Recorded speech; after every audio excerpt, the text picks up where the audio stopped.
दोस्तों, आप सभी लोगों का स्वागत है हमारे YouTube चैनल धम आईएएस में। ठीक है दोस्तों, आज हम इस वीडियो के माध्यम से जो हमारी क्लास चल रही थी, रिवीजन क्लास जो मैथमेटिक्स की, जो कि इस समय आपके पेपर आने वाले हैं, उसके लिए हमने दोस्तों एक सीरीज शुरू की थी रिवीजन क्लास की।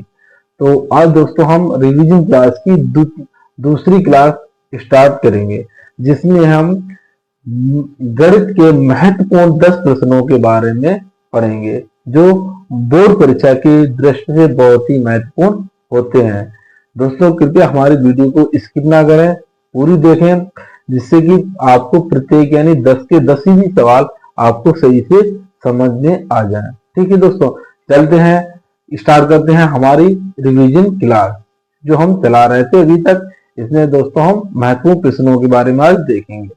ठीक है दोस्तों, तो इसमें हम पहला सवाल लाते हैं आपके लिए।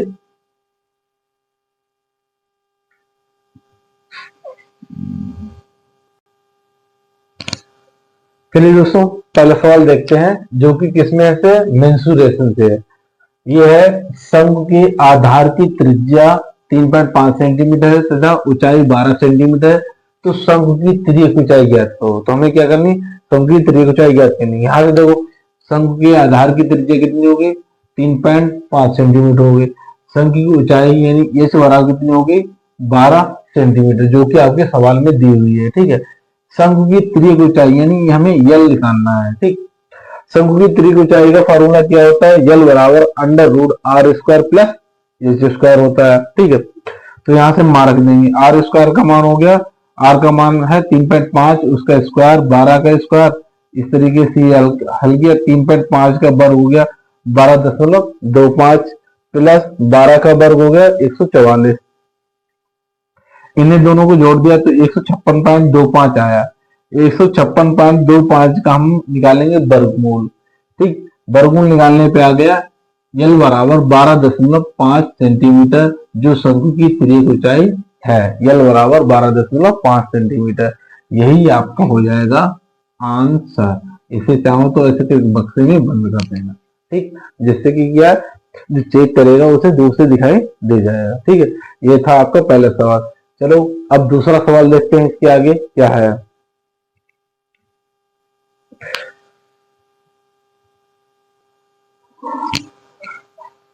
चलिए दोस्तों, अगला सवाल देखते हैं। अगला सवाल है हमारी ट्रिग्नोमेट्री से यानी त्रिकोणमिति से। ये सवाल कह रहा है कि यदि साइन 3a बराबर cos ऑफ a माइनस 26, जहां 3a एक न्यून कोण है, तो a का मान ज्ञात कीजिए। न्यून कोण का मतलब यानी जो कोण 90 से कम होता है उसे हम क्या कहते हैं, न्यून कोण कहते हैं। ठीक है, ये 2 नंबर में बहुत ही इंपॉर्टेंट सवाल है, 2 नंबर में बहुत ही बार पूछा गया है। ठीक, तो इसे हम हल करके देखते हैं कैसे होता है। ठीक है, सवाल कह रहा है साइन 3a बराबर कॉस ऑफ a माइनस 26।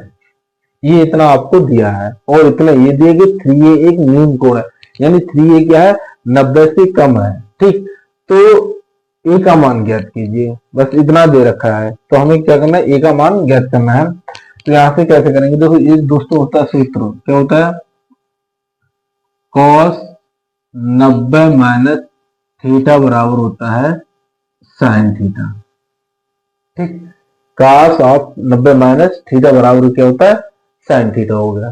ठीक, तो हम साइन थीटा को, जैसे कॉस 90 माइनस थीटा बराबर साइन थीटा होता है, तो हम साइन थीटा को कॉस 90 माइनस थीटा नहीं लिख सकते हैं।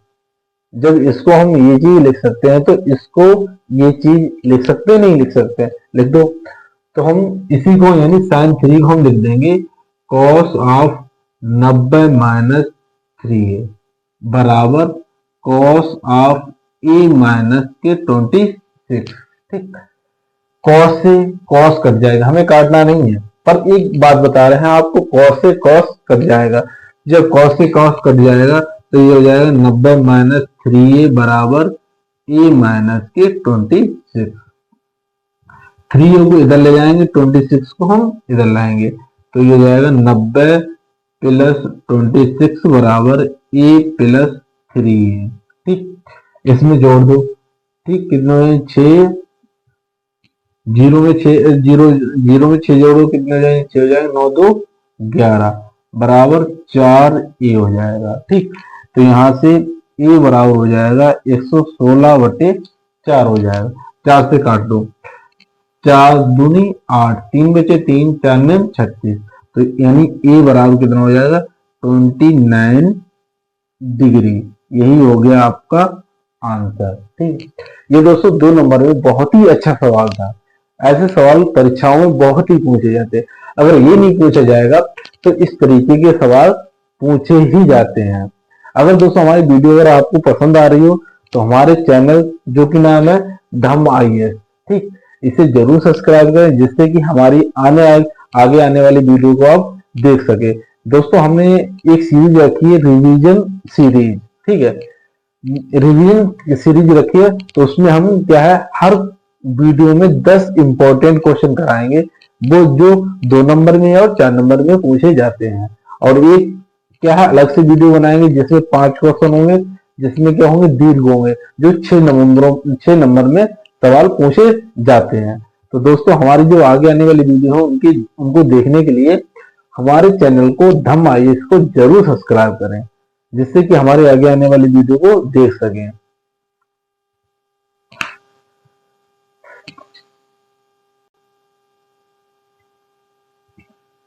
चलिए दोस्तों अगला सवाल देखते हैं। ये ट्रिग्नोमेट्री से लिया गया सवाल है। ठीक है, ये दोस्तों 4 नंबर में कई बार पूछा गया है और बहुत ही इंपॉर्टेंट सवाल है। ठीक है, तो ये दोस्तों हमें इसमें क्या करना है, इस वाली साइड को हल करना है। क्या करना है, इस वाली साइड को हल करना है और हल करके हमें 2 cos के लाना है, यानी ये RHS लाना है। आपके दोस्तों इस वाली साइड को हम कहते हैं LHS और इस वाली साइड को कहते हैं RHS। ठीक, जिसकी फुल फॉर्म होती है L का मतलब लेफ्ट, H का मतलब हैंड और S का मतलब साइड। ऐसे ही R का मतलब राइट और H का मतलब हैंड और S का मतलब साइड।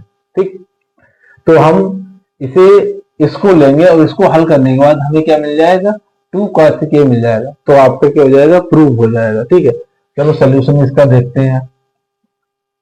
यह आपका sin A upon 1 plus cos A plus 1 plus cos A upon sin A। ठीक, अब हम इसे दोस्तों हम क्या कर रहे हैं, यहाँ पे इसमें हम इसको जोड़ रहे हैं। ये तो आपको दिखाई दे रहा है, इसके अलावा तो कुछ नहीं दिखाई दे रहा है। तो जब हम इसको इसमें जब जोड़ रहे हैं तो क्या है, ये क्या है, भिन्ने है। ठीक, भिन्नों को हम किसके द्वारा जोड़ते हैं, लासा द्वारा। ठीक है, तो हम क्या है हरों का ले लेंगे लासा, ले लो लासा। तो ये हो जाएगा 1 plus cos A into sin A। ठीक, लासा ले लिया। अब इससे हम इसे डिवाइड करेंगे, लासा को डिवाइड करेंगे तो ये चला जाएगा, कौन बचेगा, sin A। sin A की sin A से मल्टीप्लाई हो जाएगी जाके, तो हो जाएगा sin स्क्वायर A। ऐसे ही इससे डिवाइड करेंगे तो ये हो जाएगा कैंसिल, तो कौन बचेगा, ये बचेगा। तो ये हो जाएगा 1 प्लस cos A का होल स्क्वायर बचेगा। ठीक, चलिए आगे देखो, ये sin स्क्वायर A इसे ऐसे ही रहने दो, इसे 1 को मान लो A और cos A को मान लो B, तो A प्लस B का होल स्क्वायर हो जाएगा। A प्लस B का होल स्क्वायर क्या होता है, A स्क्वायर मतलब 1 का square plus cos square A plus 2 cos A। ठीक, खुल गया। नीचे क्या, नीचे हम सेम टू सेम अभी ऐसे ही रहने देंगे, इंटू sin A हो जाएगा। ठीक, यहां से देखिए दोस्तों क्या करेंगे हम इसमें, sin square A cos square A, एक दोस्तों फार्मूला होता है कि यहाँ पे आपको लिख के दिखा दे, क्या होता है, sin square A plus cos square A बराबर 1। ये दोस्तों एक फार्मूला होता है। क्या होता है कि sin square A plus cos square A बराबर क्या होता है, 1 होता है। तो ऐसे sin स्क्वायर A और प्लस cos स्क्वायर A बराबर क्या हो जाएगा, 1 हो जाएगा। तो ये 1 क्या हो जाएगा, 1 प्लस 2 cos A अपान नीचे सेम वो ही रहेगा अभी, cos A into sin A हो जाएगा। ठीक है, अब यहां से हम क्या करेंगे, 1 प्लस 1 कितना, 2 हो जाएगा, 2 प्लस 2 cos A बटे 1 plus cos A into sine ए। ठीक, यहां से हम दो कॉमन ले लेंगे, ले लिया कॉमन, तो अंदर बचेगा 1 प्लस कॉस ए। ठीक, नीचे है 1 plus cos A into sine A. 1 plus cos A से 1 प्लस कॉस ए कैंसिल हो जाएगा, तो आपको बचेगा 2 बटे साइन ए। तो दोस्तों 1 अपान साइन ए क्या होता है, कौशिक ए के बराबर होता है। देखो क्या होता है, यहां से लिखो कौशिक ए बराबर क्या होता है 1 अपान साइन ए। एक आपका ये फार्मूला हो गया, तो आपका क्या हो जाएगा 2 बटे ये साइन ए है, तो क्या 1 अपान साइन ए किसकी जगह पर होगा, कौशिक ए के बराबर हो जाएगा, तो ये हो जाएगा 2 कौशिक ए। ठीक, तो हम यहाँ पे लिख देंगे अतः क्या एल एच एस बराबर आर एच एस।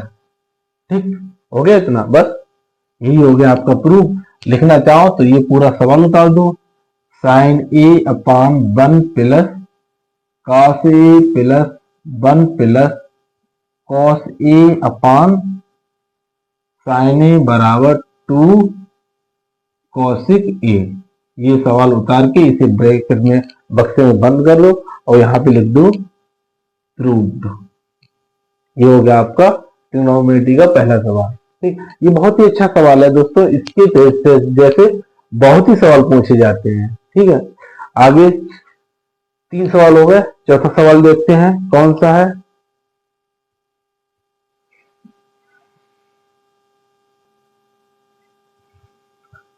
चलिए दोस्तों हम चौथा सवाल देखते हैं।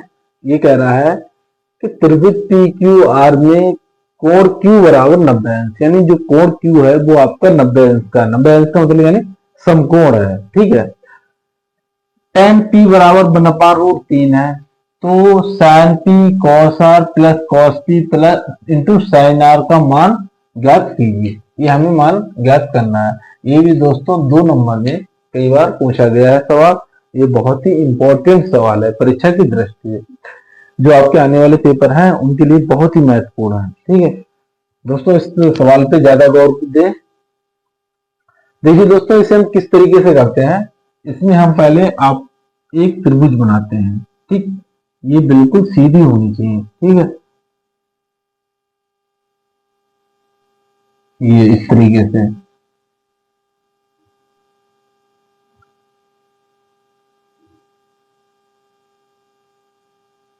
ठीक, ये हो गए, ये क्यू हो गया आपका 90 डिग्री का।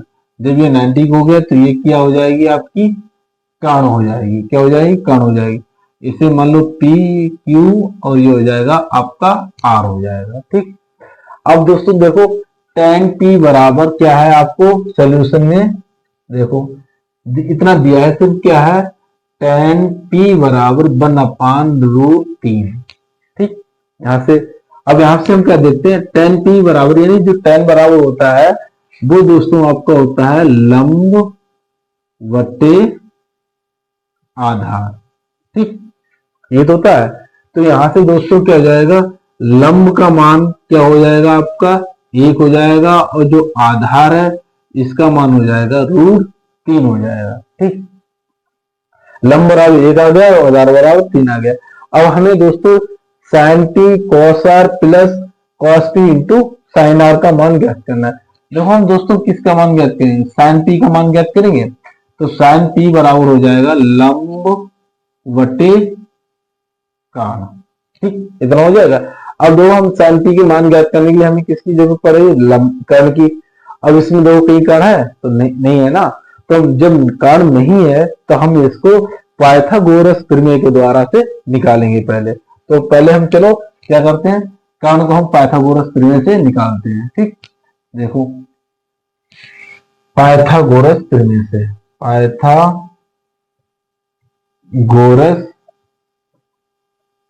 प्रमेय से।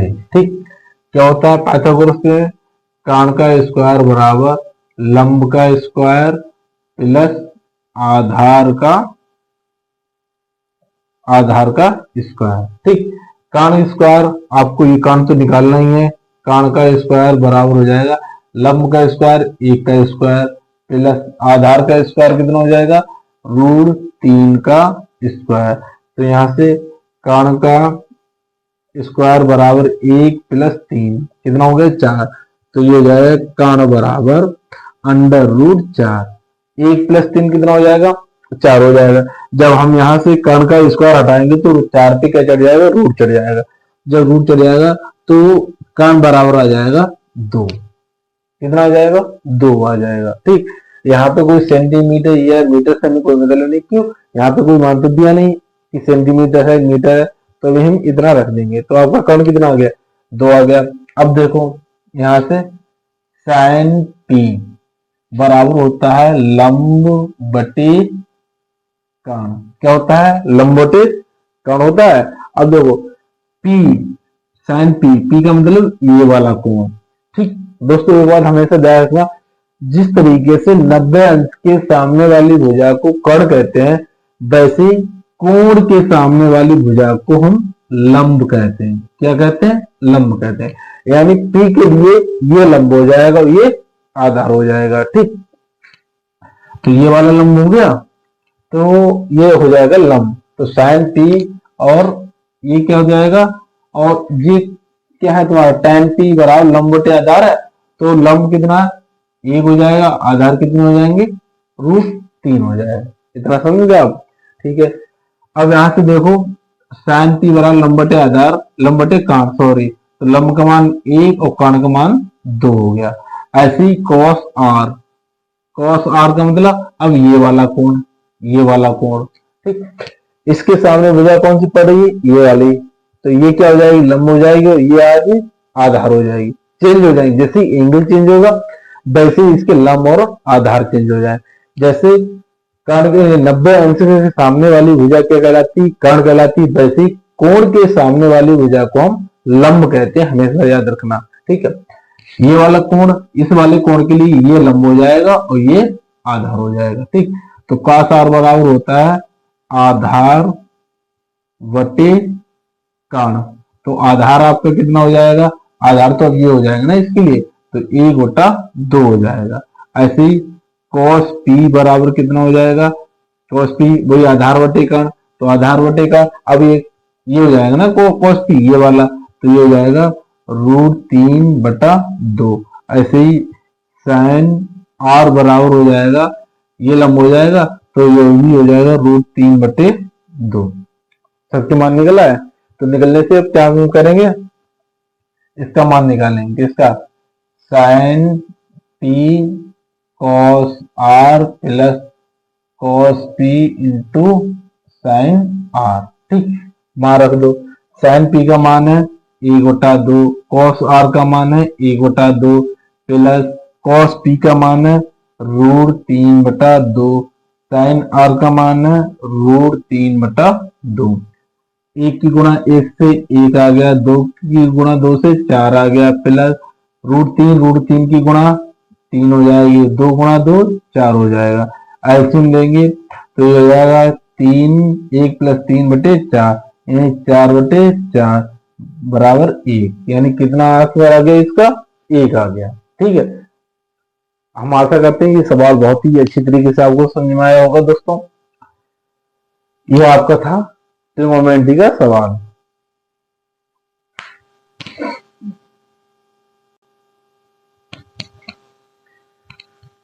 चलिए दोस्तों, अगला सवाल देखते हैं। ये लिया गया है सवाल निर्देशांक ज्यामिति में, ज्यामिति से लिया गया है। ये भी 2 नंबर में कई बार पूछा गया सवाल है।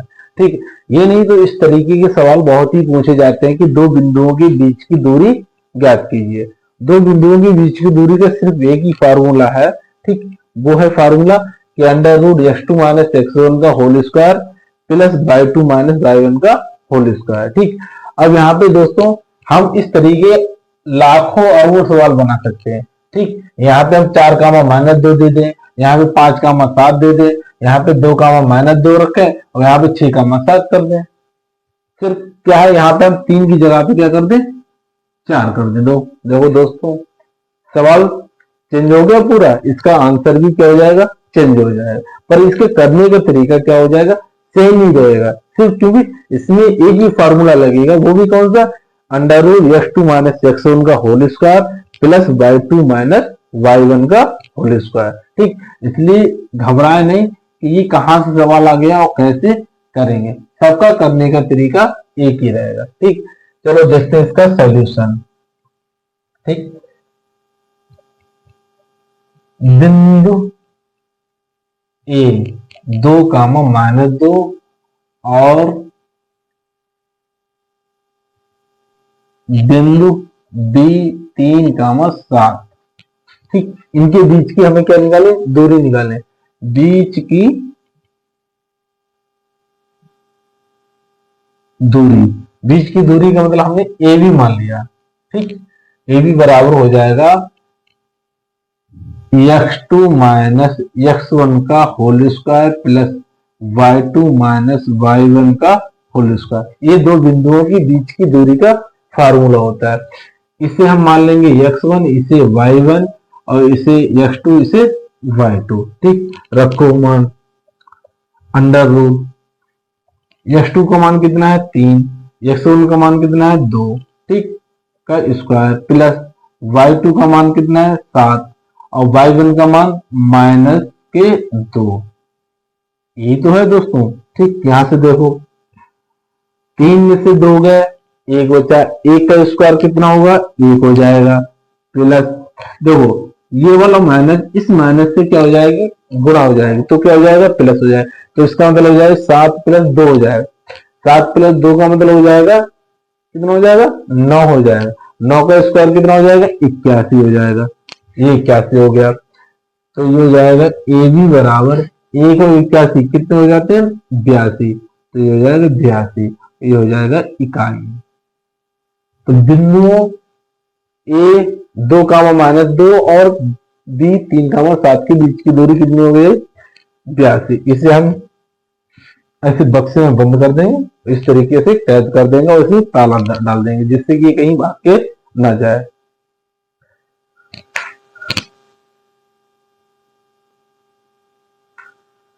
चलिए दोस्तों अगला सवाल देखते हैं। ये सवाल जो है दो घात समीकरण से लिया गया है।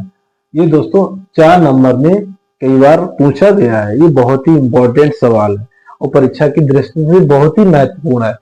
ये सवाल आने के बहुत ही ज्यादा चांस है इस बार। ठीक है, चलो दोस्तों इसलिए हम करते हैं सवाल को सॉल्यूशन। सवाल कह रहा है यम के किन मानों के लिए समीकरण m plus 1 into x square plus 2 into m plus 3 into x plus 2m plus 3 बराबर 0 के मूल बराबर है। जब दोस्तों 0 के मूल जब बराबर होते हैं तो क्या होती है condition, B square minus 4ac बराबर 0। ये हम कंडीशन लगाते हैं। ठीक, यही कंडीशन लगा के हम इनके मान निकाल लेंगे। ठीक, चलो देखेंगे m plus 1 into x square plus 2 into m plus 3 into x plus 2m plus 3 बराबर 0 की क्या करेंगे, तुलना किससे करेंगे, a x square plus b x plus c बराबर 0 से करने पर। ठीक, इससे हम करेंगे तुलना, कर दो। ये क्या है एक्स स्क्वायर, यहाँ पे क्या है एक्स स्क्वायर, सेम हो गए। ये ए है, ये यहाँ पे क्या है एम प्लस 1, तो इसका मतलब ए की जगह पे क्या है एम प्लस 1। जब ए की जगह पे एम प्लस 1 है तो ए का मान हो गया एम प्लस 1। इसी तरीके से हम बी का मान हो जाएगा 2 इंटू एम प्लस 3 हो जाएगा। ऐसे ही सी बराबर हो जाएगा 2m प्लस 3। केवल ऐसे तुलना करो, यहाँ पे सी है, यहाँ पे क्या है 2m प्लस 3, तो इसका मतलब सी बराबर 2m प्लस 3 हो जाएगा। यहाँ पे x है, यहाँ पे x है, यहाँ पे b है, तो यहाँ पे क्या है 2 इंटू एम प्लस 3 है। ठीक, तो b का मान कितना हो गया 2 इंटू एम प्लस 3 हो गया। ठीक, शर्त क्या है, शर्त कह रहा है कि समीकरण के मूल समान है या बराबर है, एक ही बात होती है, बराबर है तब का मतलब तब क्या हो जाएगा बी स्क्वायर माइनस 4ac बराबर 0। तब ये कंडीशन हो जाएगी। ठीक, तो ये कंडीशन हो जाएगी। अब देखो क्या हो जाएगा, b का मान कितना है, 2 इंटू एम प्लस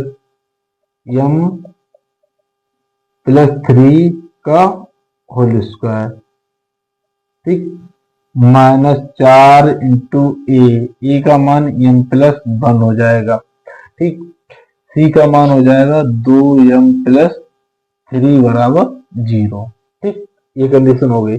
यहां से हम खोलेंगे इसे, खोलो तो 2 का स्क्वायर कितना हो जाएगा, 4 हो जाएगा। ठीक, अंदर m प्लस 3 को हम a प्लस b के होल स्क्वायर खोल देंगे, ये हो जाएगा m स्क्वायर प्लस 9 और प्लस 6m।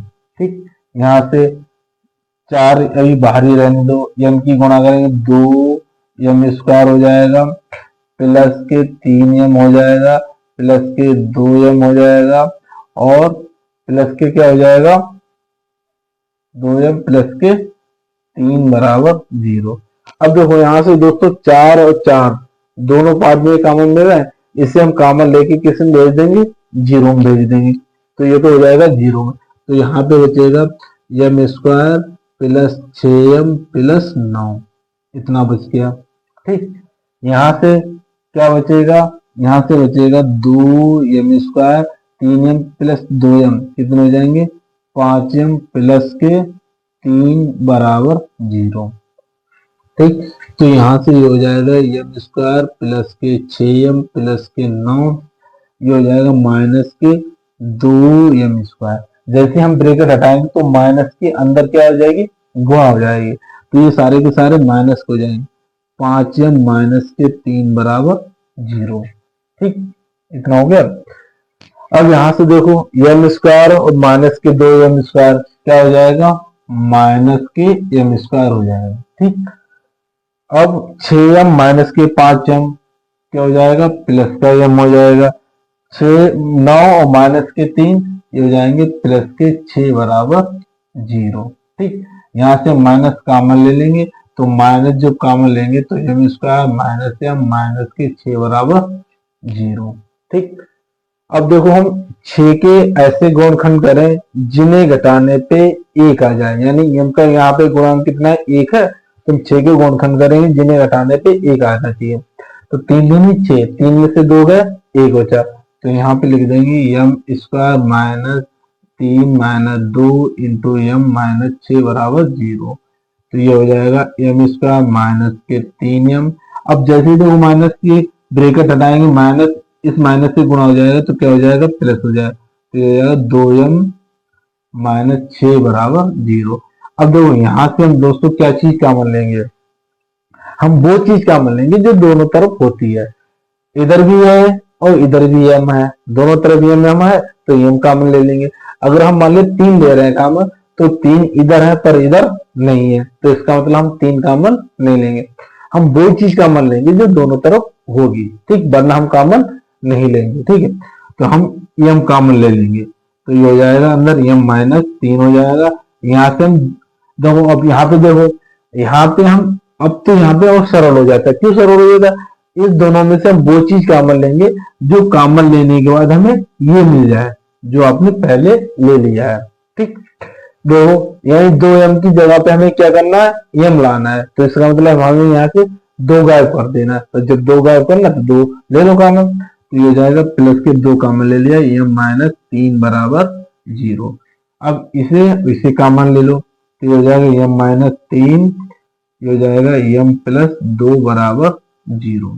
ठीक, अब दोनों को बारी बारी से 0 के बराबर कर देंगे, तो एक बार हो जाएगा m माइनस 3 बराबर 0, तो m बराबर हो जाएगा 3, एक तो आंसर ये आ गया। दूसरा m प्लस 2 बराबर 0, m बराबर माइनस के 2, तो यानी m के मान हो गए m बराबर 3 और m बराबर माइनस के 2। ये आपके दो आंसर आ गए, किसके, m के, जब समीकरण के मूल क्या हो जाएंगे, बराबर हो जाएंगे। जब समीकरण के मूल बराबर होते हैं तो हम कौन सी कंडीशन लगाएंगे, बी स्क्वायर माइनस 4ac बराबर 0। ठीक है दोस्तों,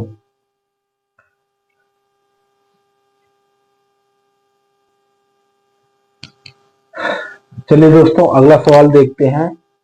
ये भी दो घात समीकरण से द्विघात समीकरण से लिया गया है। ठीक है, इसमें दोस्तों कहा गया है कि एक समकोण त्रिभुज है, उसका क्षेत्रफल कितना है, 30 सेंटीमीटर स्क्वायर है, उसकी ऊंचाई उसके आधार से 7 सेंटीमीटर अधिक है।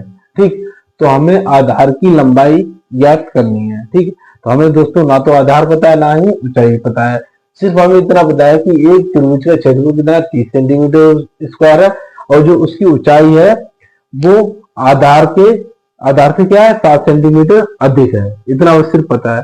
तो हम क्या काम करेंगे, जो त्रिभुज का क्षेत्रफल होता है, समकोण त्रिभुज का क्षेत्रफल होता है 1/2 आधार गुणा ऊंचाई, ये फार्मूला होता है। ठीक, हम इसी फार्मूला का यूज करके हम इसके आधार की ऊंचाई और आधार की लंबाई ज्ञात करेंगे। ठीक, सॉल्यूशन में देखो।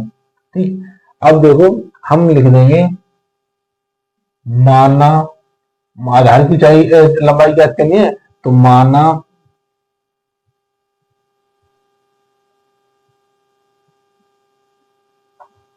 त्रिभुज के आधार की लंबाई बराबर x सेंटीमीटर। ठीक, x सेंटीमीटर। ठीक, तब देखो तब क्या हो जाएगा, तब त्रिभुज की ऊंचाई। ठीक, अब देखो सवाल क्या कह रहा है, ऊंचाई आधार की लंबाई से 7 सेंटीमीटर अधिक है। तो जब आधार की लंबाई होगी आपकी x मीटर, अब इससे ऊंचाई 7 सेंटीमीटर ज्यादा है, तो हम क्या कर देंगे, आधार की ऊंचाई बराबर x प्लस 7 सेंटीमीटर, ये कर देंगे। ठीक, x प्लस 7 सेंटीमीटर हो गई। ठीक है, अब समकोण त्रिभुज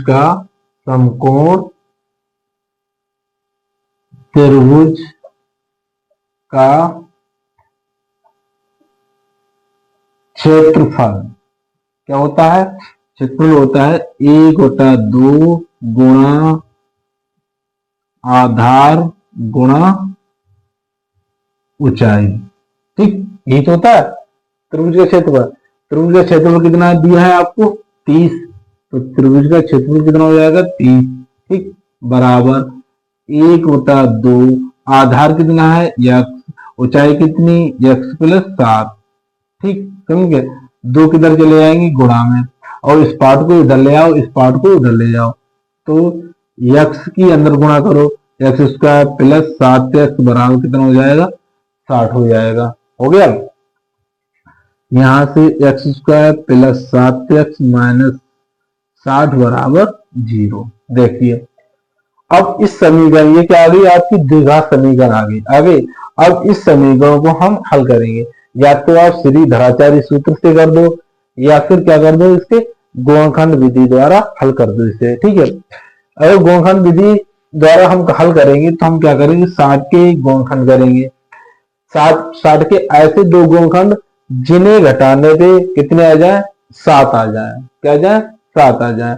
तो 60 के गुणनखंड करो, 12 पंचे 60 गुणनखंड हो गए, एक 12 हो गया, दूसरा 5 होगा, 12 में से 5 घटा दो, कितने आ जाएंगे, 7 आ जाएंगे। ठीक, हो गया, तो बस करो यहीं से, ये हो जाएगी x square plus 12 minus 5 into x minus 60 बराबर 0। तो ये हो जाएगा x square plus 12x minus 5x minus 60 बराबर 0। ठीक, इतना गया।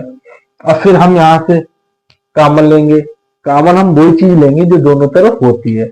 तो एक्स स्क्वायर प्लस 12x में x क्या है, दोनों तरफ कॉमन है, तो हम ले लेंगे x कॉमन ले लिया, तो अंदर बचेगा x प्लस 12। अब देखिए दोस्तों, यहां से हम माइनस 5x और माइनस के 60, इन दोनों में से क्या चीज कॉमन ले जो हमें x प्लस 12 मिल जाए। ठीक, तो इसका मतलब हम 5 में से क्या कॉमन ले जो हमें x मिल जाए, तो इसका मतलब हम क्या -5 ले लेंगे, तभी तो हमें इसकी जगह पे x मिलेगा। तो हम क्या करेंगे, हम माइनस के 5 कॉमन लेंगे, अंदर बचेगा x प्लस 12 बराबर 0।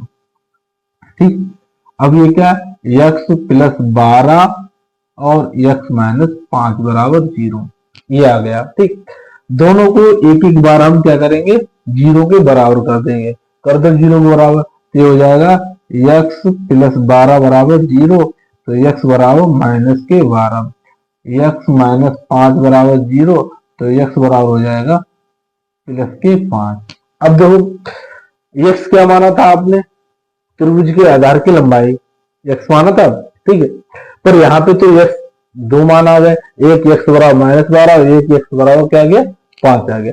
तो हम किसे मानेंगे, x बराबर माइनस 12 मानेंगे, x बराबर 5 मानेंगे। हम यहाँ पे दोस्तों x बराबर 5 मानेंगे। क्यों मानेंगे, वो हम इसलिए मानेंगे कि किसी की भी लंबाई हमेशा प्लस में होती है, कभी माइनस में नहीं होती है। ठीक, जैसे हम गए इस मार्कर की लंबाई कितनी है, हम कहें 2 मीटर है, ये थोड़ी कहेंगे माइनस 2 मीटर, माइनस 2 मीटर कभी सुनी है, नहीं सुनी ना। तो आधार की लंबाई कितनी हो जाएगी, अतः तो हम लिख देंगे त्रिभुज के आधार की लंबाई बराबर 5 सेंटीमीटर। ठीक है दोस्तों, समझ में आया ये सवाल।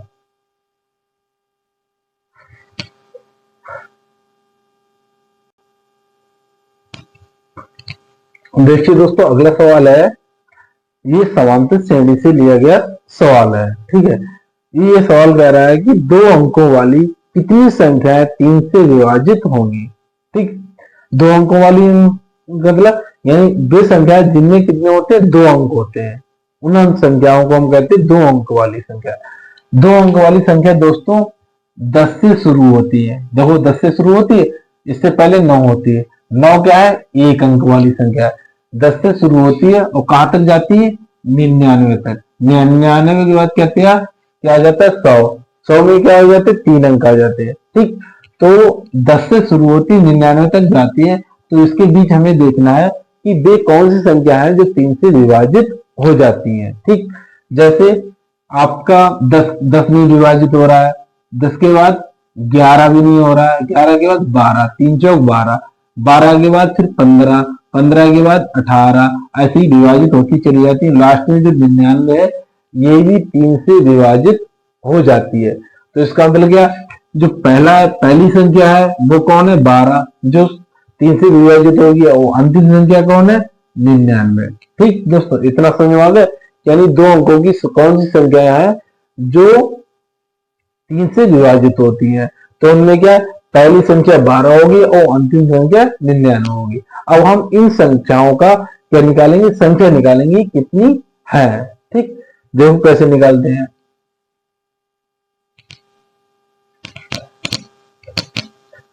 सोल्यूशन में देखो 2 अंकों वाली संख्या है, कहां से विभाजित होती है, यानी 12 से स्टार्ट होती है। 12, 15 और 18 और ऐसे 21 डॉट डॉट डॉट डॉट 19 तक। ठीक, ये संख्याएं क्या है, 3 से विभाजित हो रही है। ठीक, तो इसमें जो किया है 12 है, ये आपका हो जाएगा प्रथम पद। प्रथम पद ए बराबर हो जाएगा 12। ठीक, सार्वांतर क्या हो जाएगा, सार्वांतर यानी डी बराबर होता है दूसरा पद माइनस पहला पद। इस तरीके से हम निकालते हैं, सार्वांतर निकालते हैं। तो क्या हो जाएगा, डी बराबर दूसरा पद कितना है 15 और माइनस 12 बराबर 3। ठीक, ये क्या है, यल यानी अंतिम पद। तो यल अंतिम पद क्या हो जाएगा, अंतिम पद यानी यल बराबर हो जाएगा आपका 99 यानी 99 हो जाएगा। जब प्रथम पद हो, सार्वंतर हो और अंतिम पद हो। अब हमें निकालना क्या है, निकालना है n बराबर ज्ञात करना है, यानी हमें पदों की संख्या ज्ञात करनी है, यानी कितने पद होंगे इसमें। ठीक, जब दोस्तों अंतिम पद दिया होता है तो हम फार्मूला लगाते हैं यल बराबर a plus n minus 1 into D, ये वाला फार्मूला लगाएंगे। इसमें यल क्या है आपका 99, ये कितना है आपका 12, एन हमें ज्ञात करना है डी कितना है 3। ठीक, 12 को इधर ले आओ। ठीक, तो हो जाएगा 99 माइनस 12 बराबर 3n माइनस के 3, यानी 3 की हमने क्या कर दी, अंदर गुणा कर दी। ठीक है, अब देखो यहां से 99 में से 12 गए, कितने बचे 87 बराबर, अब देखो ये 87 आ गए, अब 3 को हम इधर लाएंगे तो ये आएंगे प्लस के 3 बराबर 3n, तो ये हो जाएगा 3n बराबर 90, तो n बराबर हो जाएगा 90/3 यानी 30 आ जाएगा। तो n बराबर हो जाएगा 30। तो इसका मतलब क्या हो जाएगा, दो अंकों वाली कितनी संख्या है जो 3 से डिवाइड हो रही है, डिवाइड का मतलब विभाजित हो रही है, वो है आपकी 30, यानी पदों की संख्या कितनी आ गई 30 आ गई। ठीक है, ये 2 नंबर में बहुत अच्छा सवाल था और इस तरीके के बहुत सवाल पूछे जाते हैं। ठीक है, ये था सवाल।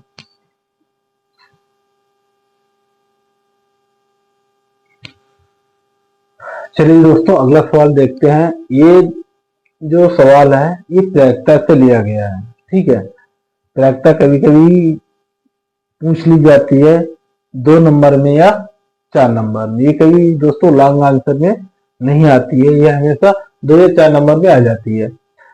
सवाल कह रहा है कि 52 पत्तों की ताश की अच्छी तरह से फेंटी गई एक गड्डी में से एक पत्ता यादृच्छा, यादृच्छा का मतलब होता है बिना देखे अचानक निकाला जाता है, उसे कोई देखे नहीं निकाला जाता है, निकाला जाता है तो प्रायिकता ज्ञात कीजिए कि निकाला गया पत्ता एक इक्का होता है, एक तस्वीर वाला पत्ता हो।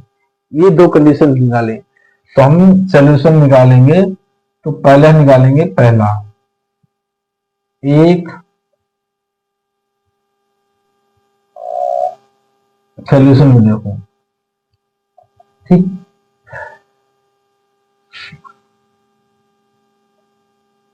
गड्डी में कुल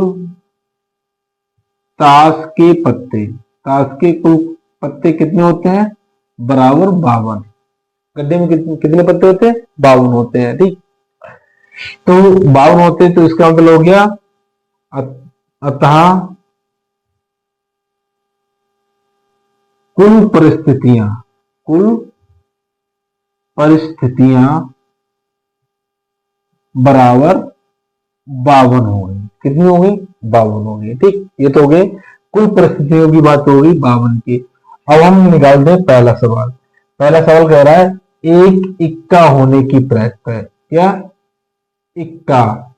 ठीक, अब देखो ताश की गड्डी में जब आपने, बेशक अगर गड्डी ना देखी हो तो हम बता दे रहे हैं आपको, एक गड्डी होती है उसमें 52 पत्ते होते हैं, उसमें 4 इक्का होते हैं। कितने होते हैं 4 इक्का होते हैं।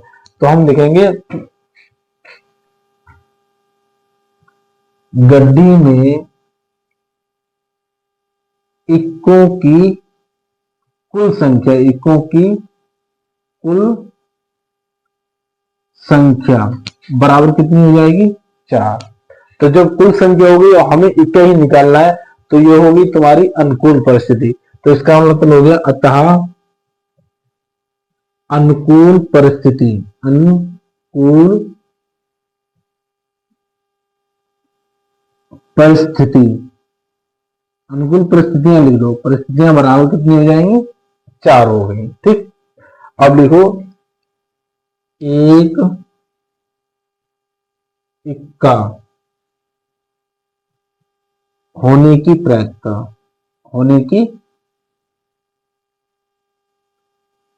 प्रायिकता बराबर क्या होता है फार्मूला होता है दोस्तों अनुकूल परिस्थितियां बटे कुल परिस्थितियां बटे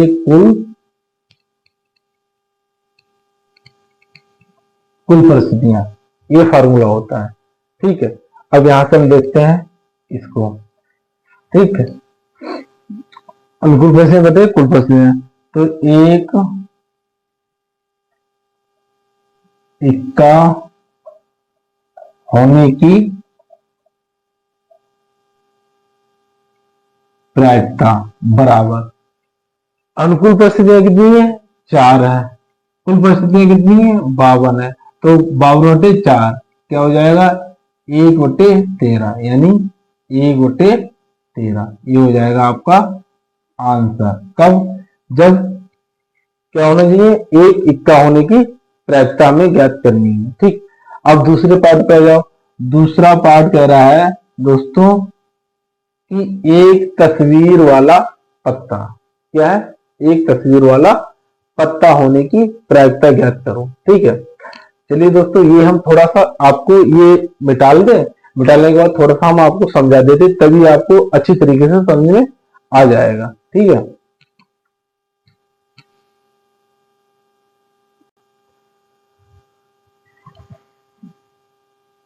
ये देखिए दोस्तों, एक गड्डी में कुल कितने पत्ते होते हैं, 52 पत्ते होते हैं। ठीक है, 52 पत्तों में 52 पत्तों को हम 4 भागों में बांटते हैं, किसमें, ईंट में, और पान में, और चिड़ी में, और हुकुम में, 4 भागों में बांट दिया। ठीक, अब इन 4 भागों में बांटने के बाद क्या कर दिया, एक ईंट का बादशाह होता है, एक पान का बादशाह होता है, एक चिड़ी का बादशाह होता है, एक हुकुम का बादशाह होता है। सभी बादशाहों पे चित्र होता है। ठीक, ऐसे ही एक ईंट की बेगम होती, पान की बेगम होती, चिड़ी की बेगम होती और हुकुम की बेगम होती है। ठीक, चारों, यही चारों बेगम पे चित्र बना होता है। फिर आता है गुल्ला, एक इसका गुल्ला होता है, इसका, इसका, इसका, यानी चारों का एक एक गुल्ला होता है, और इन पे सब पे तस्वीर छपी होती है। इसके अलावा और किसी पे भी तस्वीर नहीं छपी होती है। अब देखो दोस्तों, तस्वीर वाले की कितने हो गए, 4×3=12, यानी जिन पे, यानी 52 पत्ते होते हैं, कितने होते हैं, 52 पत्ते। 52 पत्तों में सिर्फ 12 पत्तों पे तस्वीर छपी होती है। देखो 1 2 3 4 5 6 7 8 9 10 11 12, यानी 12 पत्तों पर तस्वीर छपी होती है। तो वो कह रहा है एक तस्वीर वाला पत्ता, तो यानी तस्वीर वाला पत्ते के लिए अनुकूल परिस्थितियां कितनी हो जाएंगी, 12, और कुल परिस्थितियां कितनी हो जाएंगी, 52 हो जाएंगी। ठीक, समझ गए। तो देखो यहां पे हम लिखेंगे एक तस्वीर वाला पत्ता, ये हो गया तस्वीर वाला पत्ता। ठीक, तो तस्वीर वाला पत्ता, तो एक 52 पत्तों में तस्वीर वाले कुल कितने पत्ते होते हैं, हम लिखेंगे तस्वीर वाले कुल पत्ते, कुल पत्ते बराबर कितने हो गए, 12। तो इसका मतलब हो गया, अर्थात अतः अनुकूल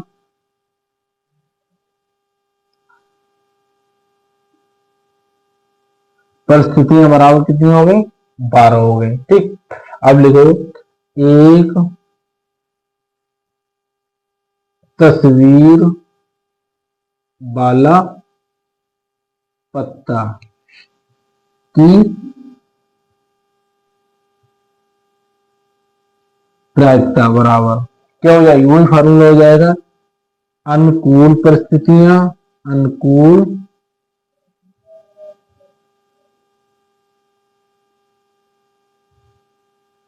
अनुकूल परिस्थितियां बटे कुल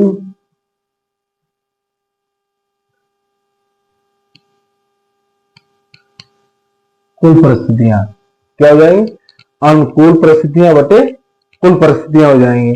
तो यहां से हम लिखेंगे क्या हो जाएंगे, एक तस्वीर वाला पत्ता, एक तस्वीर वाला पत्ता की प्रायिकता क्या हो जाएगी, अनुकूल परिस्थितियां कितनी है, 12, और कुल परिस्थितियां कितनी है, 52। ठीक, ये हो जाएंगे। इसे हम काट लें, 3 चौक 12, और ये नहीं कटेगा, 3 से नहीं कटेगा ना,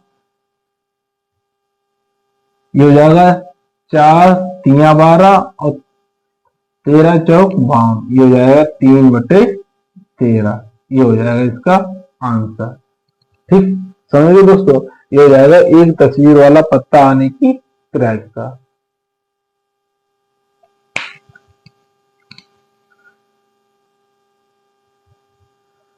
चलिए दोस्तों, अंतिम सवाल देखते हैं जो नंबर 10 है। 10 नंबर की हमने एक वीडियो बताई थी, 10 यानी इसमें क्या आएंगे, 10 सवाल हम कराएंगे इस वीडियो के अंदर। आखिरी सवाल है इस वीडियो का 10, यदि निम्नलिखित सारणी में से विद्यार्थियों का समांतर माध्य 25 अंक है तो यक्स का मान ज्ञात करो। यानी इस सारणी जो है इसका समांतर माध्य कितना है, आपका 25 है, तो हमें आपका यक्स का मान ज्ञात करना है। किसका मान ज्ञात करना, यक्स का मान ज्ञात करना है। ठीक है, तो यक्स का मान हम कैसे ज्ञात करेंगे दोस्तों, सबसे पहले हम पद निकालेंगे। क्या निकालेंगे, पद यक्स निकालेंगे। ठीक, यक्स क्या निकालेंगे, 0 और 10 को जोड़ेंगे, जोड़ दो, और उसमें हम 2 से भाग दे देंगे, तो क्या आ जाएगा, ये 5 आ जाएगा, ये 15 आ जाएगा, ये 25 आ जाएगा, ये 35 आ जाएगा, ये 45 आ जाएगा। ठीक, अब ये तो बारंबारता क्या होती है, आपकी एफ होती है। क्या होती है, एफ होती है। अब जो अगला पद आएगा वो हम निकालेंगे एफ एक्स, यानी एफ और एक्स की गुणा। एफ और एक्स की गुणा निकाल दो, 3 गुणा 15, 3 की 5 की गुणा कितनी हो जाएगी, 15 हो जाएगी। एक्स की 15 की गुणा हो जाएगी, 15 एक्स हो जाएगी। 25 छंगा 150 हो जाएगा, ये 350 हो जाएंगे। ये 25 के 5, 5 चौक 20 यानी 225 हो जाएंगे। ठीक, अब हम यहां से क्या करेंगे, सिग्मा एफ निकालेंगे। सिग्मा एफ 3 6 9, 9 में 10 जोड़ो 19, 19 5 24, ये 24 प्लस एक्स हो जाएगा। ओके, इतना हो गया। यहां से अब हम निकालेंगे, क्या निकालेंगे, सिग्मा एफ एक्स, यानी इनके योग। 15 में 150 जोड़ो 165 हो गए। ठीक, 100 ऐसे लगाओ, 5 0 0 5 10। ठीक, 10 का 0 हाथ लगा 1 1 और 5 6 6 5 11 11 2 13। देखो 1 और 5 11 6 6 5 11 11 2 13 13 14। ठीक, हासिल लगा 1 1 3 4 4 2 6 1 7, कितने आ गए, 7 आ गए, और प्लस में 15 एक्स आ गए। ठीक, इतना आ गया। अब देखो यहां से समांतर माध्य, समांतर माध्य बराबर होता है सिग्मा एफ एक्स अपान सिग्मा एफ। समांतर माध्य आपका दिया है 25 बराबर सिग्मा एफ एक्स है 740 प्लस 15 एक्स वटी कितना है 24 प्लस एक्स। ठीक, इतना आ गया। ठीक, सवाल के अनुसार 25 की 24 से गुणा करो, 25 25 से कितने होते हैं, यानी ऐसे करो 25 की 24 से गुणा करो, 25 चौका 100, 100 के 0 हासिल आगे 10, 25 दूनी 50 और 10 60 प्लस 25 एक्स बराबर 740 प्लस 15 एक्स। ठीक, 15 एक्स को इधर ले जाओ और 600 को इधर ले आओ, तो हो जाएगा 25 एक्स माइनस 15 एक्स बराबर 740 माइनस 600। ठीक, 25 में से 15 एक्स गए, कितने बचे 10 एक्स बराबर कितने हुए 140, तो एक्स बराबर हो जाएगा 140 बटे 10, 0 से 0 कट गया, तो एक्स बराबर कितना आ गया 14, तो ये हो गया एक्स का मान। ठीक है दोस्तों, ये थे दोस्तों आपकी टॉप 10 क्वेश्चन जो पेपरों में हर हाल में पूछे ही जाते हैं। अगर ये नहीं पूछे जाते तो इस तरीके के सवाल पूछे जाते हैं। ठीक है, अगर दोस्तों हमारी वीडियो आपको अच्छी लगी हो तो हमारे चैनल को सब्सक्राइब करें। हमारे चैनल का नाम है धम IAS। ठीक, अगर इस तरीके से ना मिल पाए तो मैथमेटिक्स बाई मानवेंद्र सिंह से आप सर्च कर लेना, मिल जाएगा। ठीक है दोस्तों। दोस्तों हमारी एक और वीडियो आ रही है फिजिक्स पे, यानी जो कक्षा 10 की जो आपकी साइंस है उसके ऊपर भी हम वीडियो बना के डाल रहे हैं। अगर आप फिजिक्स